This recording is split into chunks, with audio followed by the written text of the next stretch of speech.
नमस्कार दोस्तों, self study वाला पर सभी का स्वागत है। जैसा कि आपको पता है, हम कर रहे हैं यूपीपीसीएस मेंस के लिए complete GS 5th and GS 6। इसकी रेगुलर क्लास मिलती है आपको 10 AM एंड इसकी रेगुलर क्लास मिलती है आपको यूट्यूब पर 6 PM। तो ये अभी हमारी पेपर 6 की 5th क्लास है। 4 क्लास हम इसमें कर चुके हैं। हिंदी इंग्लिश दोनों मीडियम में है, बाइलिंगुअल है। ये क्लासेस इस बुक पे बेस्ड है GS 6 की। ये भी हिंदी इंग्लिश दोनों में अवेलेबल है ई बुक के फॉर्म में। लिंक आपको इसका डिस्क्रिप्शन में मिल जाएगा। So hello guys, this is me Mohit Sharma, director Sankalp IAS academy, having more than 15 years experience in the field of civil service exam and my goal behind this series is to become your favourite teacher. और अगर आपको lecture की quality पसंद आ रही है तो please comment box में comment करके एक बार जरूर बताएं कि आपको ये लेक्चर कैसे लग रहे हैं। हम कोशिश करेंगे कि आपको सभी पेपर के लेक्चर उससे प्रोवाइड कराए जाएं। तो चलिए अपनी आज की क्लास स्टार्ट करते हैं। हम अभी तक क्या क्या पढ़ चुके हैं। यूपी की ज्योग्राफिकल लोकेशन देख चुके हैं, फिजियोग्राफी देख चुके हैं। फिजियोग्राफी के 4 पार्ट हमने देखे थे। इसके बाद में हम यूपी का जियोलॉजिकल स्ट्रक्चर देख चुके हैं। इनमें से मेंस के काम का क्या है, ये इससे 2 बार क्वेश्चन आ चुका है फिजियोग्राफी वाले पोर्शन से। इन दोनों से अभी क्वेश्चन नहीं आया है और उसके चांस भी थोड़े कम हैं। फिर हमने शुरू करा था क्लाइमेट। मेरी 3rd और 4th क्लास में हमने क्लाइमेट किया है। उसमें हमने 8 चीज़ें पढ़ी हैं कि कैरेक्टरिस्टिक क्या हैं यूपी के क्लाइमेट की, फैक्टर क्या हैं, इम्प्लीकेशंस क्या हैं, मेजर क्लाइमेटिक जोन क्या है। ये 4 महत्वपूर्ण टॉपिक हैं जिनसे क्वेश्चन बन सकता है। क्लाइमेट से अभी तक क्वेश्चन बनानी है। फिर ये हमने एक्स्ट्रा में पढ़े हैं major climatic challenge, season, rainfall, temperature. में भी इनसे क्वेश्चन आ जाए, बहुत कम चांस है। एंड नियर फ्यूचर में तो इनसे उम्मीद नहीं है, लेकिन बाद में इससे भी क्वेश्चन बन सकते हैं। 2-3-4 साल बाद जब ये सब पूछ चुका होगा तब क्या पूछेगा, फिर इनको पूछने लगेगा। डन।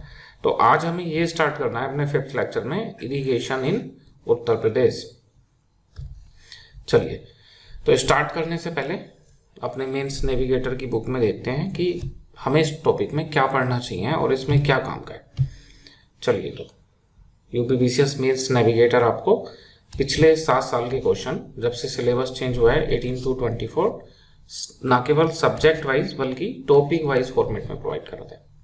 इससे बड़ी हेल्प मिलती है किसी भी सब्जेक्ट को पढ़ने में, क्योंकि हम उसको पढ़ने से पहले ही समझ जाते हैं कि पेपर के लिए क्या काम का है और किस तरह के क्वेश्चन आ रहे हैं। चलिए, तो अभी हमें यूपी की ज्योग्राफी देखनी है 6th पेपर में। तो हमें जाना है 6th पेपर पे, और 6th पेपर में हमें कहाँ जाना है, यूपी की ज्योग्राफी में। Okay, done.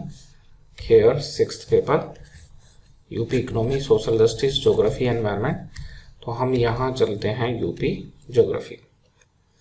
देखिए, यूपी ज्योग्राफी में ये अपन ने लोकेशन, रिलीफ स्ट्रक्चर यानी कि फिजियोग्राफी और क्लाइमेट इतना पढ़ लिया।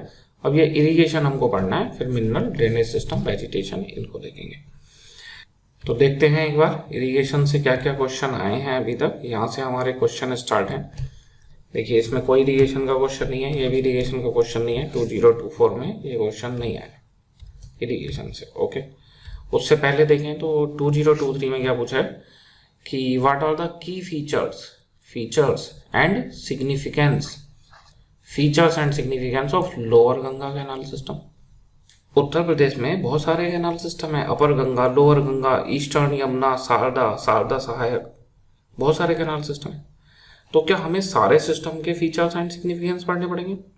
कुछ तरीका निकालना पड़ेगा कि हम सभी कैनाल सिस्टम के फीचर्स, सिग्निफिकेंस अगर हमें नहीं भी याद है तब भी हम लिख पाए। फिलहाल आप ये पॉइंट कहीं पे नोट कर लो कि एक चीज क्या पूछ रहा है कैनाल सिस्टम में, कि उसके फीचर्स पूछ रहा है और उसका सिग्निफिकेंस।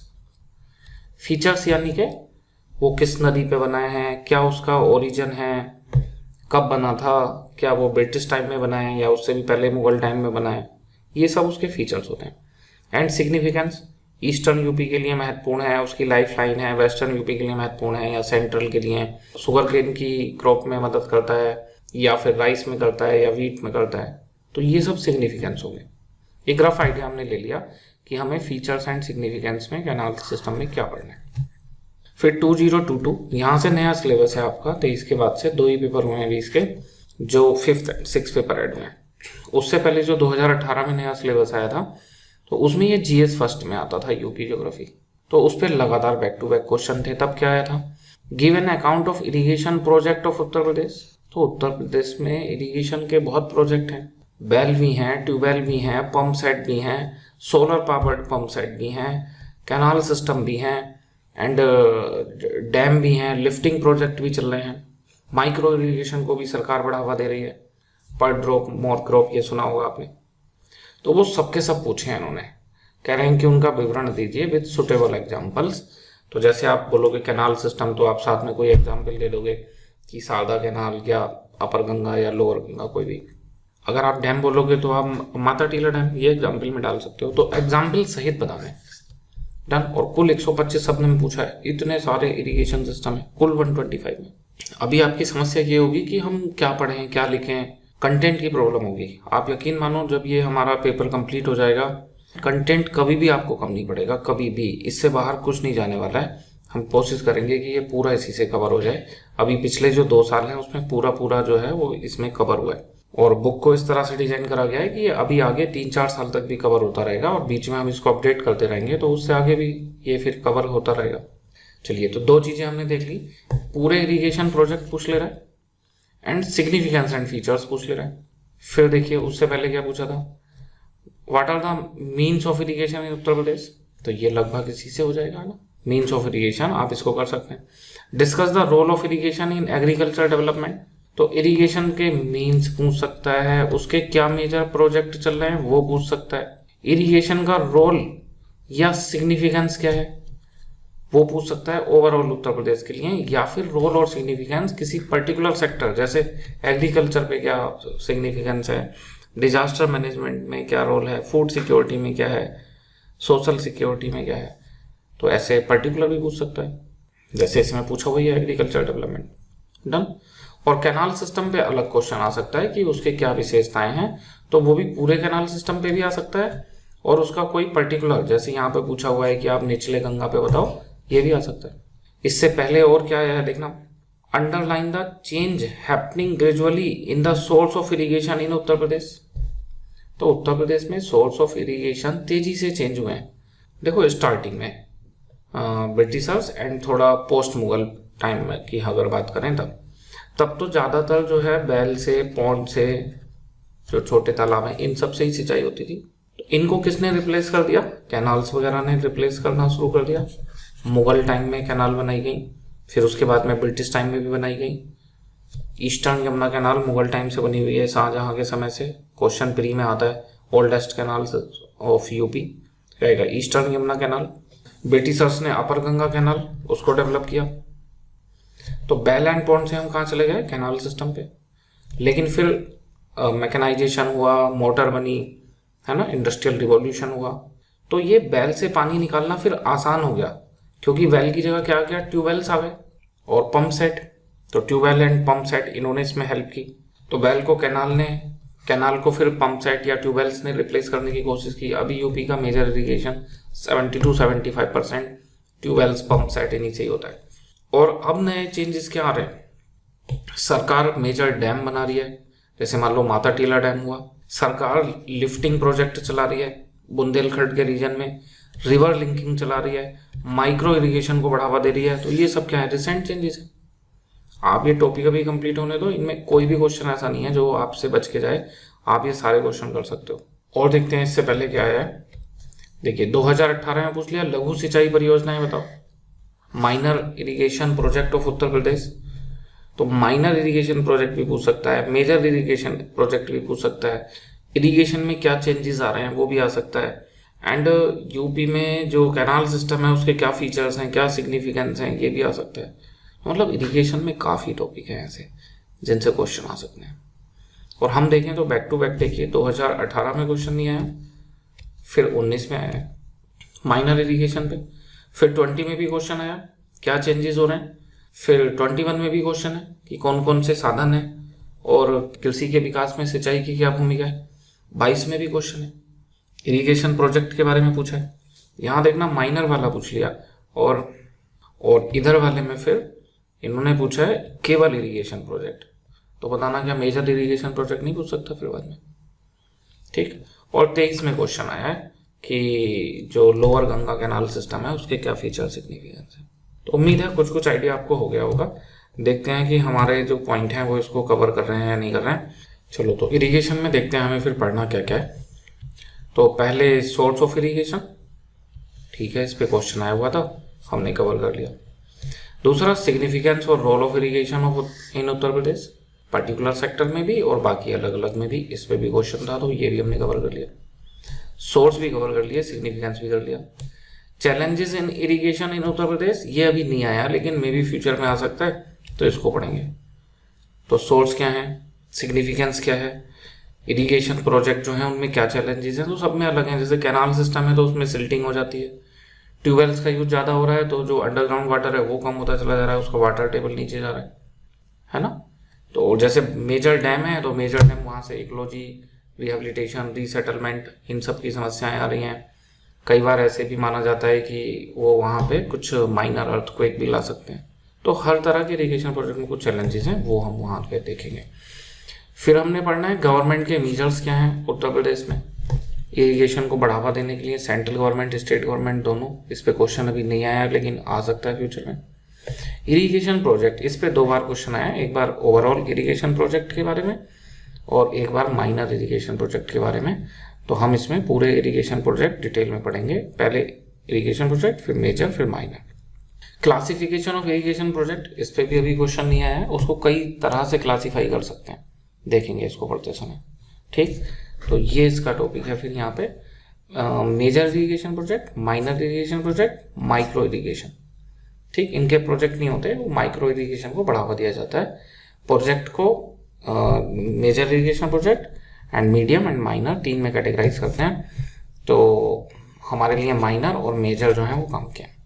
इसके अलावा change in source of irrigation in Uttar Pradesh, तो हमने अभी आपको हल्का इंडिया की कैसे कैसे चेंजेस आ रहे हैं, तो इतना कवर करके आपके इरिगेशन के सारे टॉपिक कवर हो जाएंगे और इससे बाहर कुछ नहीं जाने वाला है। ओके, तो हम इसको शुरू करते हैं, चलते हैं इरिगेशन इन उत्तर प्रदेश।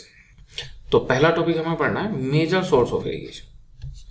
जैसे क्वेश्चन आएगा तो कुछ इंट्रो लिखोगे, मेजर सोर्स पे आ जाए तो पहले इंट्रो लिखोगे, फिर हेडिंग डालोगे मेजर सोर्स, फिर एक एक करके सोर्स लिखना शुरू कर दोगे, फिर कुछ कंक्लूजन। तो यहाँ कुछ इंट्रोडक्शन टाइप का मटेरियल आपके लिए है।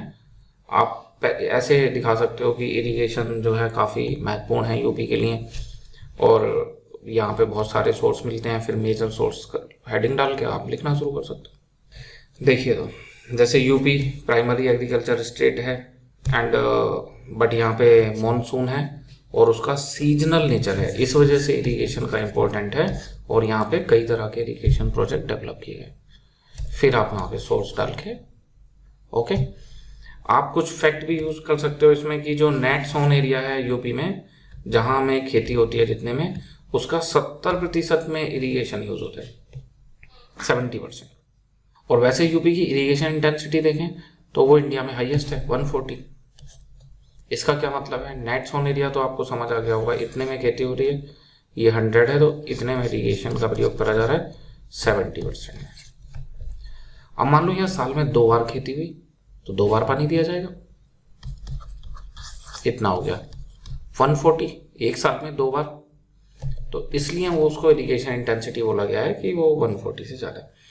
चलिए, वो इंट्रोडक्शन का मटेरियल आप कैसे भी यूज़ कर लो। यहाँ से हमारा शुरू हुआ source of irrigation in UP. देखिए, ये वाला जो डेटा है शेयर वाला, इसे आप एग्जैक्ट नहीं मिलेगा और आप ढूंढने की कोशिश भी मत करना, ये केवल आपको एक टेंशन देगा। देखिए एक्चुअल में होता क्या है, सेंट्रल गवर्नमेंट है तो उसने बहुत सारी संस्थाएं बनाई हुई हैं और जो कुछ फॉरेन सोर्स हैं, एनजीओ हैं या इस तरह से, वो बहुत डेटा कलेक्ट करते हैं, वहाँ हमें कुछ ना कुछ एग्जैक्ट एंड ऑथेंटिक डेटा मिल जाता है। स्टेट के मामले में यहाँ थोड़ा कमी है कि ऑथेंटिक डेटा की हम संस्था का नाम डाल के लिख पाएँ, वो थोड़ा सा यहाँ पे कमी रहती है ना। तो जहाँ भी पॉसिबल होगा हम एग्जैक्ट डेटा लिखेंगे। तब तक के लिए आपके पास उपाय ये है कि आप ये वाला सिंबल बना दो, इसका मीनिंग होता है कि लगभग, तो ट्यूबवेल जो है वो लगभग में 70-75% है, नियर अबाउट, ये नियर अबाउट 20-25% है कैनाल्स, है ना। यहाँ कुछ ऐसे फैक्ट भी लिखे हैं जो प्रीलिम्स में काम आएंगे और मेंस में भी। देखिए, तो जो हमारा लार्जेस्ट सोर्स है, लार्जेस्ट कंट्रीब्यूटर इरिगेशन में, वो ट्यूबवेल्स एंड पंप सेट है। कितना है? 70-75% है, और गवर्नमेंट प्राइवेट दोनों ही सेक्टर में है। और यूपी में चूंकि ये सबसे ज़्यादा है पूरे इंडिया में, तो इसलिए यूपी को लैंड ऑफ ट्यूबवेल्स भी कहा जाता है। और central ground board ministry of जल शक्ति जो सेंट्रल गवर्नमेंट में है, यूपी ने भी अभी बनाई है मिनिस्ट्री ऑफ जल शक्ति, उसकी रिपोर्ट है, उसने बोला है Uttar Pradesh is India's biggest ground water extractor. सबसे ज़्यादा ग्राउंड वाटर जो यूज़ करा जा रहा है जिलों में, वो उत्तर प्रदेश में है। ट्यूबवेल सबसे ज़्यादा है, दोनों चीज़ें इंटरलिंक हैं। आपको एक ऑथेंटिक सोर्स भी मिल गया। तो ये ट्यूबवेल्स वगैरह कहाँ हैं? तो वेस्टर्न एंड सेंट्रल यूपी में ये ज़्यादा मिलते हैं, और स्पेशली वेस्टर्न यूपी में जो शुगर केन एंड वीट की बेल्ट है, वहाँ पे ये ज़्यादा मिलते हैं। तो सोर्स में हमें पहला सोर्स पता चल गया ट्यूबवेल्स एंड पंप सेट, उसका रेशियो भी पता चल गया, और ये कुछ फैक्ट भी हमें पता चल गया। दूसरे नंबर पे कैनाल्स हैं, 20-25% हैं।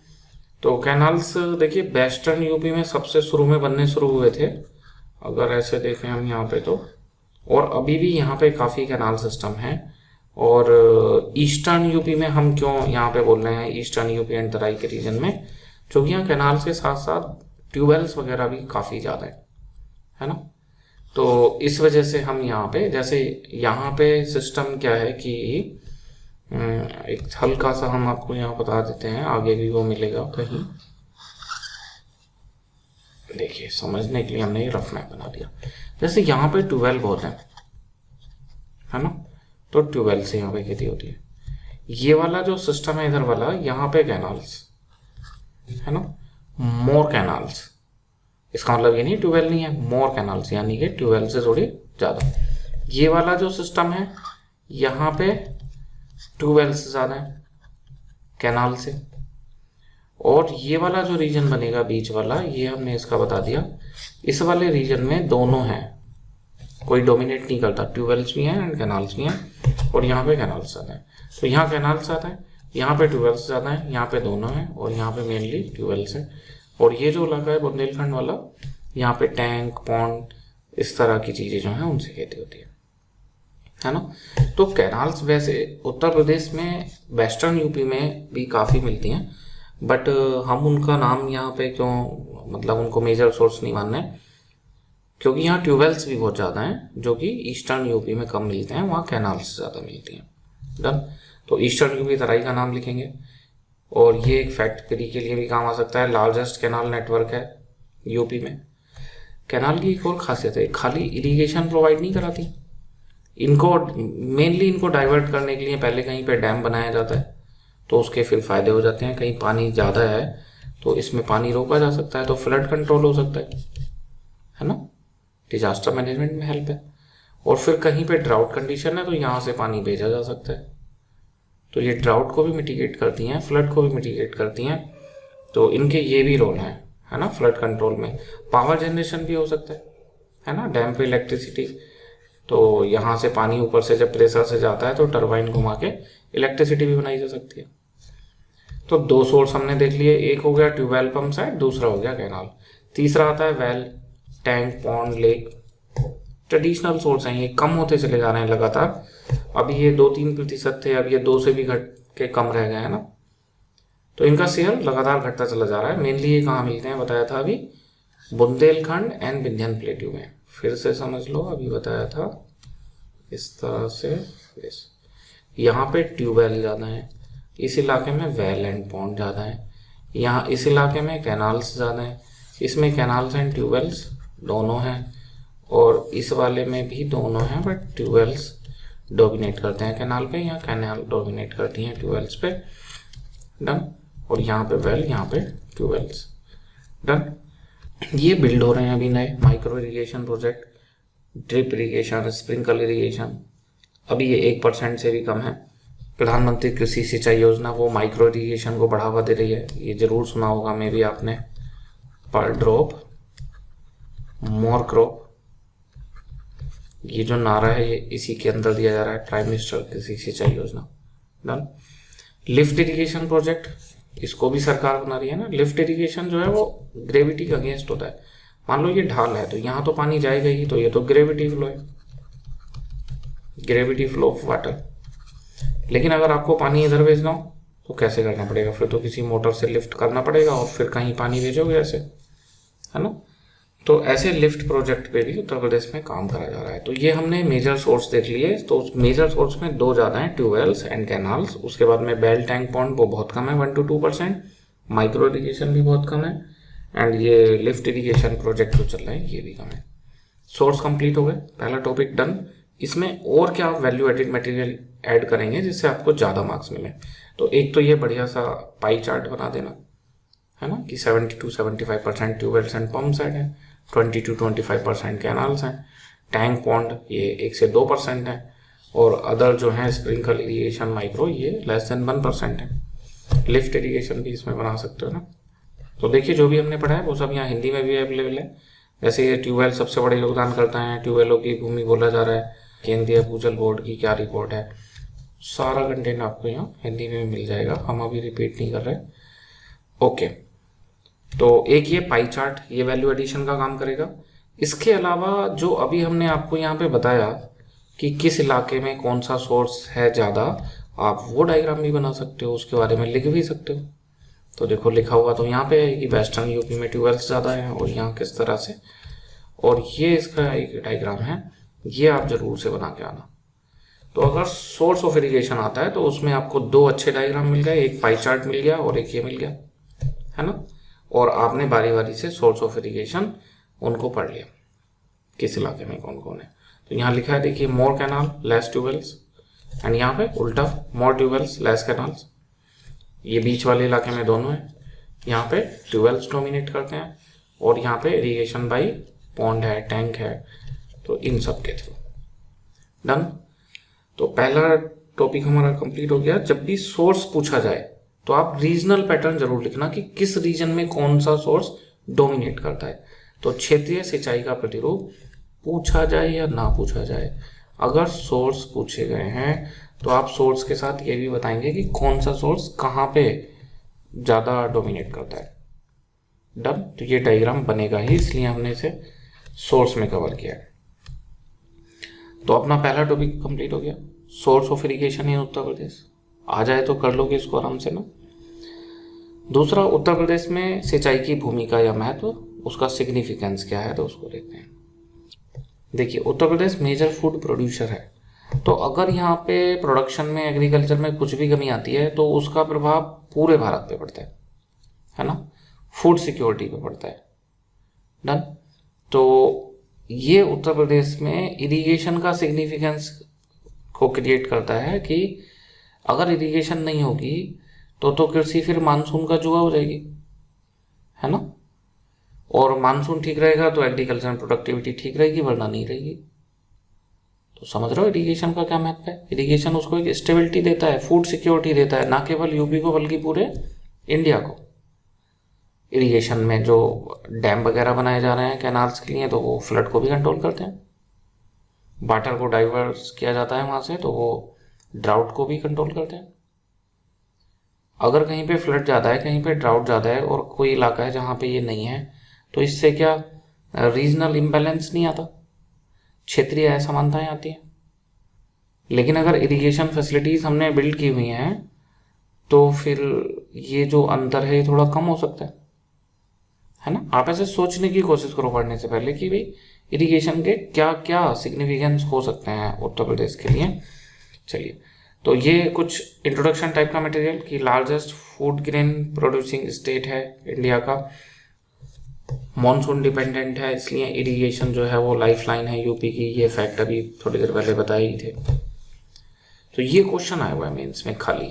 हम तो ये पहला पार्ट पढ़ रहे हैं रोल में कि एग्रीकल्चर पे क्या सिग्निफिकेंस है एग्रीकल्चर की फील्ड में।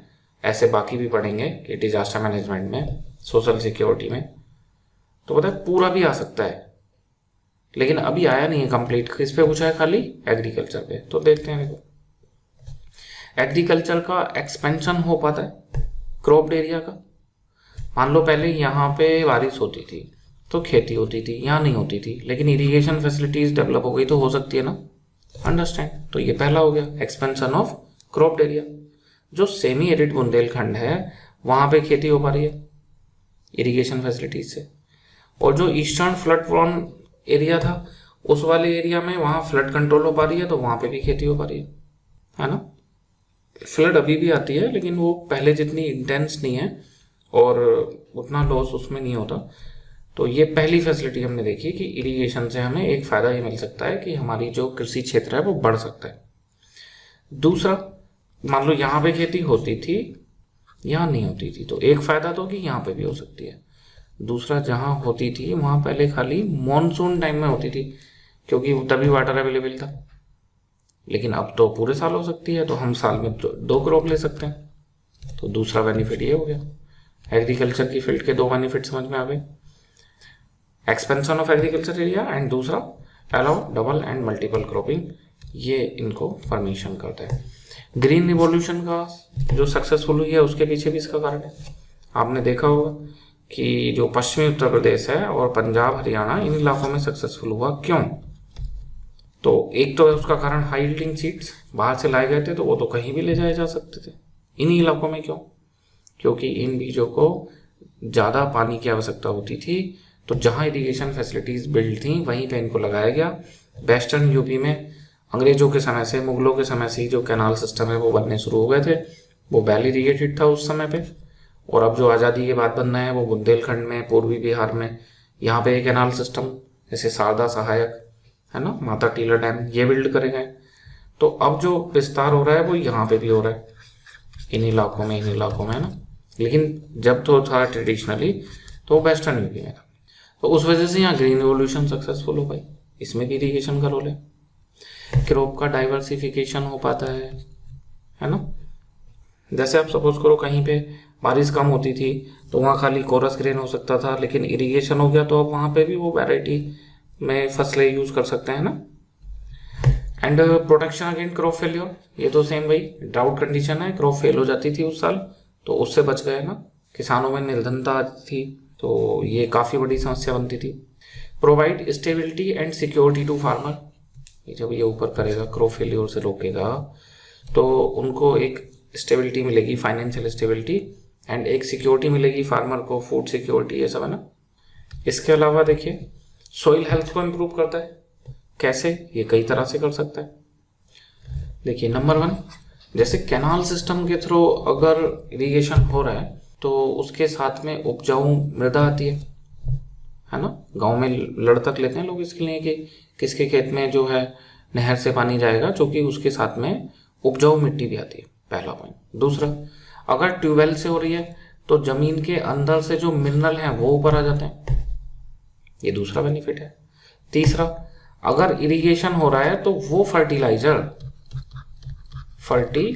जो वाटर में सोलेबल है ना, तो उन फर्टिलाइजर को वाटर में मिला के खेत में छोड़ दिया जाता है, तो इसको बोलते हैं फर्टिगेशन। यूपीएससी के प्री में आया हुआ क्वेश्चन है फर्टिगेशन। तो फर्टिगेशन पॉसिबल है, इससे खेत की उपजाऊ क्षमता बढ़ जाती है ना। तो ऐसे कई कारण हैं, कुल मिला के इरिगेशन फैसिलिटीज जो हैं वो सोइल की हेल्थ को इम्प्रूव कर सकती हैं, और ये बैकवर्ड फॉरवर्ड लिंकेज को भी बढ़ावा देती हैं। बैकवर्ड फॉरवर्ड लिंकेज क्या है? जैसे मार्केट और रॉ मटेरियल प्रोवाइडर। तो अगर यहाँ पे एक स्टेबल एंड सस्टेनेबल एग्रीकल्चर होगा, रॉ मटेरियल कंटिन्यूसली मिलता रहेगा, तो मार्केट के लिए अच्छा है। वहाँ पे उससे जो भी गुड्स बनाए जाएंगे, मान लो आलू है तो उससे चिप्स, वो भी फिर रेगुलर बनते रहेंगे, है ना। दूसरा, यहाँ इंडस्ट्री लगेगी तो उसमें लोगों को जॉब मिलेगी, तो ये इनको एक सेकेंड ऑप्शन प्रोवाइड करा सकता है। इनमें बैकवर्ड फॉरवर्ड लिंकेज बन जाते हैं अगर स्टेबल सप्लाई हो, कंटिन्यूस सप्लाई हो तो ये इरिगेशन के एग्रीकल्चर में 7-8 प्रभाव थे। हमने देखा क्वेश्चन जो आया था वो मिक्स था कि इरिगेशन प्रोजेक्ट बताओ प्लस इरिगेशन का एग्रीकल्चर पे प्रभाव बताओ।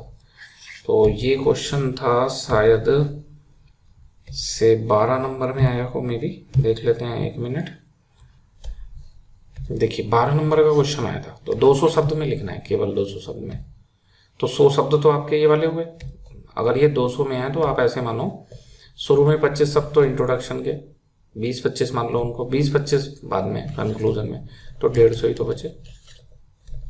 75 नहीं लिख पाओगे, जितना पढ़ाया उतने से आसानी से लिख लोगे, है ना। और बाकी 75 में ये मीन्स ऑफ इरिगेशन, ये जो सोर्स अभी आपको बनाए हैं उसका पाई चार्ट वगैरह बना दोगे। देखो 2 क्वेश्चन मिला के बना दिए इन्होंने आपस में ना, तो बहुत आराम से क्वेश्चन आप कवर कर लोगे। और जितना बताया है, जैसे मीन्स बताते समय एक पाई चार्ट बना दिया, फिर एक वाला मैप बना दिया, फिर कृषि वाले पॉइंट 1 बाई 1 लिख दिए, तो इसे बड़ा अच्छा आंसर माना जाएगा। और इसमें 12 में आपको आप मान के चलो कि 7.58 इतने मार्क्स भी इजीली मिल जाएंगे। डन। 8 नंबर तक 9 नंबर तक यूपी में मार्क्स थोड़े ठीक मिलते हैं, यूपीएससी में थोड़ा टाइट मार्किंग होती है, तो आप 8-9 नंबर तक भी इसमें ला सकते हो। ठीक, तो ये हमने खाली एग्रीकल्चर पे प्रभाव देख लिया। इसके अलावा और क्या क्या हो सकते हैं? अगर खाली प्रभाव पूछेगा इरिगेशन के यूपी पे तो सब लिखेंगे, और खाली एग्रीकल्चर पूछ रहा है तो फिर एग्रीकल्चर ही लिखेंगे। तो दूसरा इकोनॉमिक डेवलपमेंट में तो अभी देख लिया, रॉ मटेरियल प्रोवाइड करता है बहुत सी इंडस्ट्री के लिए, तो जो एग्रो बेस्ड इंडस्ट्री है उनको बढ़ावा मिलता है, सिंपल है ना। इसके बाद में देखिए कि आप इसमें फूड प्रोसेसिंग इंडस्ट्री भी लिख सकते हो, ये बहुत तेजी से ग्रो कर रही है ना। सनराइज इंडस्ट्री इसको बोला जाता है, इस वजह से बहुत तेजी से ये ग्रो कर रही है। Number 3 irrigation promote regional balance, बता दिया ना। अगर बुंदेलखंड में खेती नहीं होती तो वहाँ गरीबी, भुखमरी, बेरोजगारी ज़्यादा होती है ना। पूरब में अगर फ्लड कंट्रोल नहीं होता तो वहाँ पे भी ये सब ज़्यादा होता। अभी भी पूरब का क्षेत्र थोड़ा पिछड़ा है, बट बुंदेलखंड भी पिछड़ा क्षेत्र है ना, बट अभी जो इम्बैलेंस है वो पहले से थोड़ा कम है। तो इरिगेशन उसमें एक इम्बैलेंस को कम करने में हेल्पफुल है, क्योंकि बाकी जगह पे भी ये एग्रीकल्चर की फैसिलिटीज प्रोवाइड कराता है। सोशल रोल तो फूड सिक्योरिटी, इरिगेशन नहीं होगा, खेती अगर मानसून पे ही आधारित रहेगी, मानसून का जुआ होगी और किसी साल खेती कम हो गई तो फिर लोग क्या खाएंगे, है ना। तो फूड सिक्योरिटी के लिए बहुत जरूरी है इरिगेशन सिस्टम का बिल्ड होना। और चूंकि यूपी लार्जेस्ट प्रोड्यूसर है तो यूपी में तो इसका महत्व और ज़्यादा बढ़ जाता है। दूसरा सोशल में और क्या आएगा फूड सिक्योरिटी के अलावा? Rural livelihood. हाँ, लोग बुंदेलखंड में अगर एग्रीकल्चर नहीं होता था तो फिर लोगों को किसी और काम में लगना पड़ता होगा, लेकिन अभी वहाँ पे अगर वो फैसिलिटीज बिल्ड हो रही हैं, टैंक, पॉन्ड एंड कुछ डैम बनाए जा रहे हैं, जो पॉन्ड्स वगैरह हैं उनके रिवाइवल की तो एक पूरे इंडिया में भी स्कीम चल रही है। मे बी अमृत सरोवर है ना, अमृत सरोवर योजना, उसमें हर जिले में, हर गांव में जो तालाब हैं उनको बनाया जा रहा है, पुराने तालाबों को ठीक किया जा रहा है और नए बनाए जा रहे हैं। तो ये रूरल लिवलीहुड भी प्रोवाइड करता है। स्टेबलाइज पॉपुलेशन सेटलमेंट, अगर उसको गांव में लिवलीहुड नहीं होता, एम्प्लॉयमेंट नहीं होता तो वो शहर में जाता है ना, तो ये माइग्रेशन को कम करता है। फिर वहाँ से लोग माइग्रेट नहीं करेंगे तो फिर वो जो मलिन बस्ती वाला हिसाब है वो भी नहीं रहेगा, है ना। ये हमने देख लिया। डिजास्टर मैनेजमेंट का रोल उम्मीद है आपको पता चल गया होगा कि फ्लड को कंट्रोल करता है, ड्राउट को मिटिगेट करता है, कैसे करता है ना। And strategic and future significance है, जो इंडिया का स्टेटस है कि largest producer of food grain, sugar corn, potato, milk, तो उसमें यूपी का भी योगदान है। और यूपी का योगदान है इरिगेशन की वजह से, तो उसमें इरिगेशन का भी योगदान है ना। तो स्ट्रेटेजिक एंड फ्यूचर सिग्निफिकेंस में ये लिख सकते हैं। जो नेशनल इकोनॉमी है उसको सपोर्ट करता है, वही जो बताया आपको किया ना, एग्रीकल्चर प्रोडक्ट बेस्ड जो है तो उनको भी ये सपोर्ट करता है। चैलेंज और कर लेते हैं आज की क्लास में, बाकी के जो भी 5-6 टॉपिक हैं वो अपनी कल वाली क्लास में करेंगे, है ना। तो देखिए चैलेंजेस में क्या क्या है। ये तो वो इंट्रोडक्शन वाला मटेरियल कि कुछ भी आता है तो आप इससे शुरू कर सकते हो, तो इसको तो आप पढ़ लेना। चैलेंजेस देखते हैं क्या क्या चैलेंजेस आ गए। पहला हमने देखा कि जो ट्यूबवेल्स है वो 70 to 75% है, इसका मतलब हमारा ओवर डिपेंडेंसी है ग्राउंड वाटर पे, और इसकी वजह से ग्राउंड वाटर का डिप्लीशन हो रहा है खासकर वेस्टर्न यूपी में। ओके, वाटर टेबल कम होता चला जा रहा है, इससे पंप की कॉस्ट भी बढ़ रही है ना, और फार्मर का जो एक स्ट्रेस है, इकोनॉमिक स्ट्रेस, वो भी बढ़ता चला जा रहा है। तो ये पहली समस्या है कि इरिगेशन है, उससे हम सब जगह खेती कर पा रहे हैं, अच्छी बात है, लेकिन उससे वाटर टेबल लगातार कम होता चला जा रहा है, खराब बात है। वाटर टेबल नीचे जाने से बार बार पंप सेट जो है उसको और डीप कराना पड़ता है, तो उसकी कॉस्ट बढ़ती जा रही है, खराब बात है ना। ये पहला चैलेंज हो गया, बहुत आसान है, आप इजीली कर सकते हो। दूसरा है फिर डिक्लाइन कैनल एफिशिएंसी। ये कैसे हो रहा है? मान लो ये ऐसे कैनल बनाई थी शुरू में, तो जब वो आती है तो बताया उसमें मिट्टी, कंकड़, थोड़ी बजरी, इस तरह की चीजें यहाँ पे सब डिपॉजिट होते रहते हैं ना नीचे, तो क्या होगा, जो कैनल की गहराई है वो कम होती चली जा रही है, तो उसमें पानी कम जाएगा, फिर उसकी एफिशिएंसी कम हो गई, है ना। तो इसको क्या बोलेंगे? सिल्टेशन। उसमें सिल्टेशन होता रहता है। दूसरा क्या है, जैसे जो ये कैनाल हैं यहाँ अपने यूपी में और इंडिया में ही, उनमें ऐसे नीचे लाइनिंग प्रॉपर नहीं होती तो पानी लीक करता है।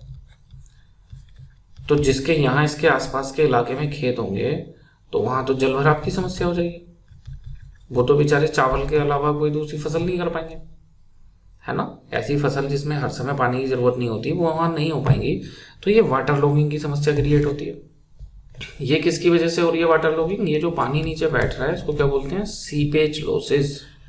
किसकी वजह से हो रहा है? लाइनिंग प्रॉपर नहीं है कैनाल्स की, उससे वाटर लॉगिंग हो गई। और इसमें ये जो गाद इकट्ठी हो जा रही है तो सिल्टेशन हो गई। तभी तो बताया था कि कैनाल सिस्टम जो है वेल एंड पॉन्ड के बाद में आए थे, बट चूंकि इसमें ये समस्याएं आती हैं तो फिर नए ट्यूबवेल्स की तरफ चले गए। और जो मैकेनाइजेशन हो रहा था, इंडस्ट्रियल रिवोल्यूशन, उसने भी उसमें हेल्प करी, है ना। इंजन बना, पंप सेट बने। इनका पुअर मेंटेनेंस है, बस बना दी जाती हैं और उसके बाद में अगर रेगुलर सफाई हो इसकी, सिल्टेशन की, प्रॉपर लाइनिंग की जाए उसकी, इससे रोका जा सकता है। एक प्रॉब्लम है एनक्रोचमेंट, मेनली अर्बन एरिया में। तो जैसे अर्बन एरिया में यहाँ पे लोग रहने लगते हैं आसपास के इलाकों में, तो उसका एनक्रोचमेंट कहीं कहीं पे तो लगता है उसकी वजह से कि यहाँ पे नहर थी, आसपास के सब इलाके में लोग रहने लग गए, उस पर एक तरह से पूरा कब्जा कर लिया। साल में कुछ समय कुछ नहरों में पानी रहता है, कुछ समय नहीं रहता, तो जब पानी नहीं होता तो वो वहाँ पे कुछ कुछ लोग रहने लगते हैं, है ना।